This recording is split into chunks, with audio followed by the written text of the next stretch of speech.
Assalamualaikum warahmatullahi wabarakatuh dan salam sejahtera kepada Encik Reza dan juga rakan-rakan sekalian. Pada hari ini, saya Najah binti Abil Latif Saya Fazlin Alia binti Azlan. Dan saya Muhammad Nur Hifzan Amir bin Ajam. akan membentangkan tugasan 3 EDUP 3053. Jadi soalan tugasan 3 kami adalah pembentangan kumpulan iaitu 10%.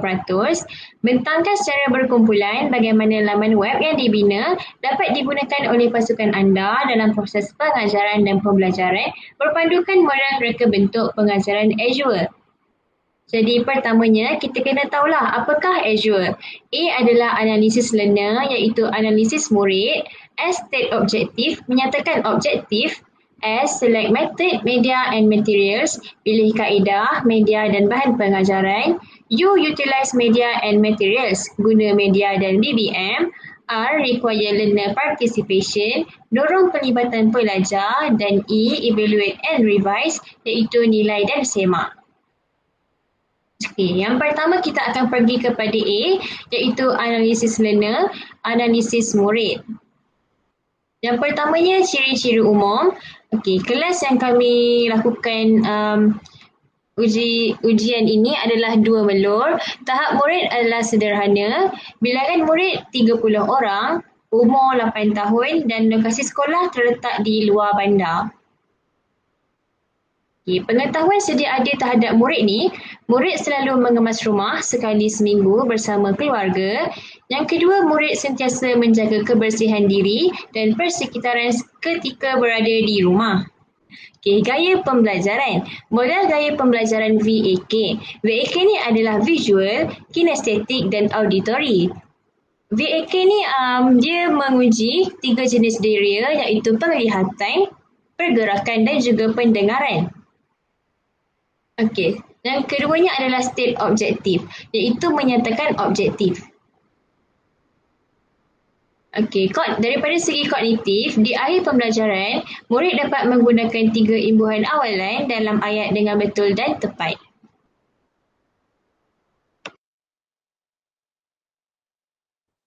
Terdapat 4 kaedah yang digunakan iaitu yang pertama, kaedah pemusatan bahan.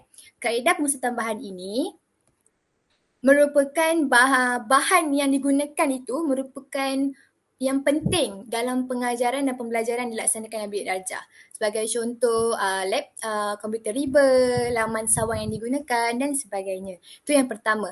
Yang kedua ialah kaedah sumbang saran.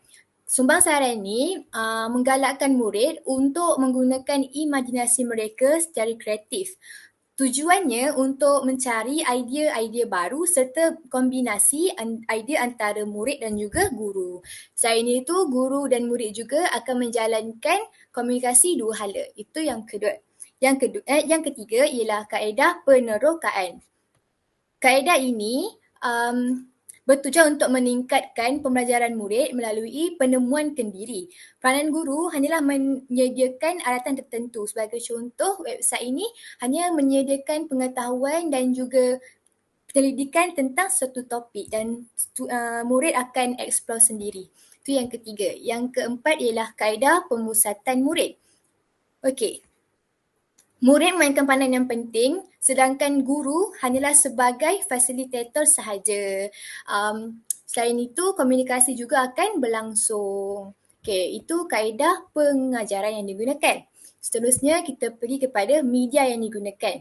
Okey, terdapat 4 yang kami gunakan iaitu komputer riba untuk guru dan juga murid untuk mengakses laman sawang ini. Yang kedua, video, gambar dan juga animasi. Okey, yang ketiga kita pergi kepada bahan sumber pembelajaran. Okey, saya sertakan 4 bahan yang digunakan semasa menghasilkan website ini. Yang pertama, laman web untuk mencari maklumat dan juga kajian daripada laman yang sahih.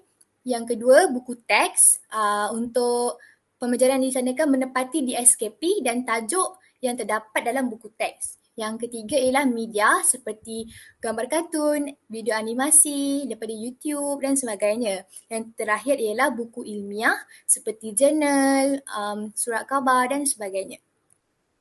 Okay, kita beri kepada U iaitu utilize media and materials iaitu guna media dan BBM.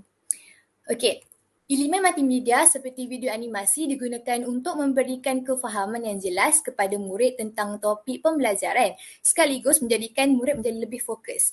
Gambar 2D seperti gambar kartun yang guru ke haiwan berupaya untuk menarik minat murid dan bahan yang dibentangkan menjadi lebih menarik dan juga ceria. Yang ketiga, set induksi yang disediakan membantu untuk memberikan gambaran awal dan meningkatkan semangat untuk belajar. Laptop ataupun komputer riba digunakan sebagai medium pembelajaran. Dan yang terakhir, ujian penilaian yang diberikan menggunakan laman web pembelajaran memberikan murid peluang untuk meneroka dan menguji tahap penguasaan mereka. Dalam dorongan pelibatan murid ini, murid akan terlibat secara aktif sepanjang PDP yang di mana mereka perlu melalui semua langkah-langkah pembelajaran seperti set induksi, langkah 1 dan seterusnya. Bagi set induksi, kita dapat lihat pemusatan murid kepada topik dengan menayangkan video cerita rakyat Mat Jenin selama 3 minit.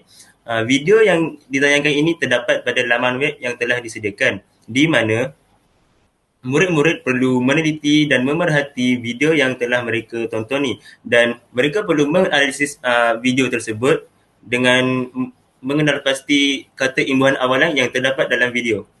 Bagi langkah pertama pula, terdapat berlakunya pemusatan bahan dan murid. Murid diperlihatkan kata imbuhan awalan yang sesuai digunakan berdasarkan gambar mengemas rumah. Disebabkan subtajuk bagi pelaksanaan PDP ialah berkenaan kebersihan rumah, maka guru perlu memberi gambar mengemas rumah untuk murid-murid mengetahui kebersihan rumah dan kata imbuhan awalan yang terdapat dalam gambar tersebut. Seterusnya kita beralih kepada langkah yang kedua. Terdapat berlakunya pemusatan murid dan guru. Dan pada aktivitinya ialah guru sendiri akan membimbing murid menggunakan kata imbuhan awalan yang sesuai digunakan dalam bilik darjah. Hal ini bagi memudahkan murid kerana persekitaran semasa murid ialah di dalam bilik darjah sewaktu guru sedang mengajar. Maka guru akan menggunakan persekitaran dalam bilik darjah itu untuk membimbing murid sendiri mengetahui kata imbuhan awalan yang terdapat dalam bilik darjah tersebut. Seterusnya kita beralih kepada langkah yang ketiga. Terdapat berlakunya pemusatan bahan dan murid. Aktiviti yang dilaksanakan ialah murid memadankan imbuhan awalan yang sesuai dengan perkataan yang diberikan. Guru akan memberikan perkataan dalam dalam penggunaan media ataupun penggunaan bahan. Murid akan memadankan imbuhan awalan tersebut dengan perkataan yang diberi. Bagi langkah yang seterusnya ialah terdapat berlakunya pemusatan murid dan bahan. Aktiviti yang dilaksanakan, murid menyebut ayat lengkap menggunakan kata imbuhan awalan yang sesuai dengan gambar.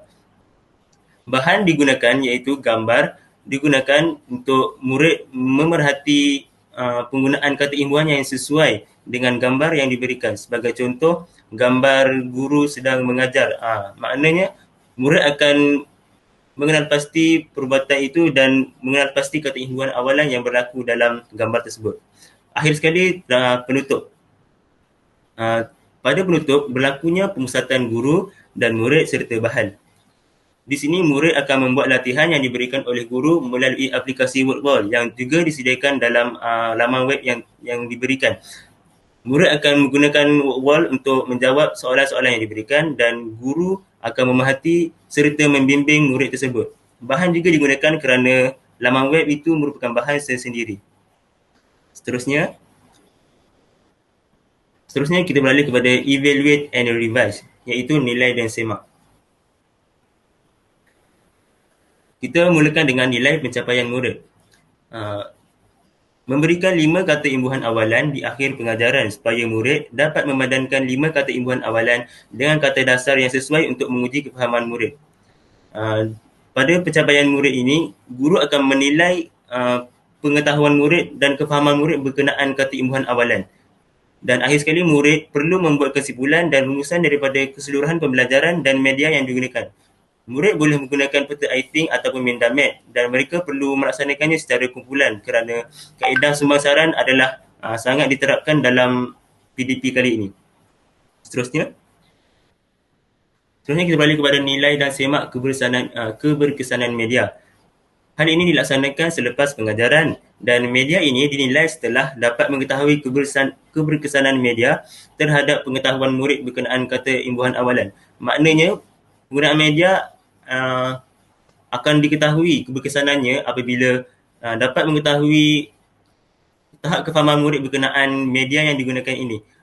Media akan berkesan apabila murid mendapat markah yang tinggi dalam penilaian ataupun dapat mengetahui segala kefahaman berkenaan kata imbuhan awalan. Akhir sekali, nilai dan semak pengajaran guru. Perkara ini juga dilaksanakan selepas pengajaran dan keberkesanan guru membimbing murid-murid dalam menerangkan kata imbuhan awalan yang baik. Guru sebagai pembimbing perlulah memberikan penerangan yang baik kepada murid-murid agar mereka memahami kata imbuhan awalan yang baik. Itu sahaja daripada kumpulan kami. Sekian, terima kasih.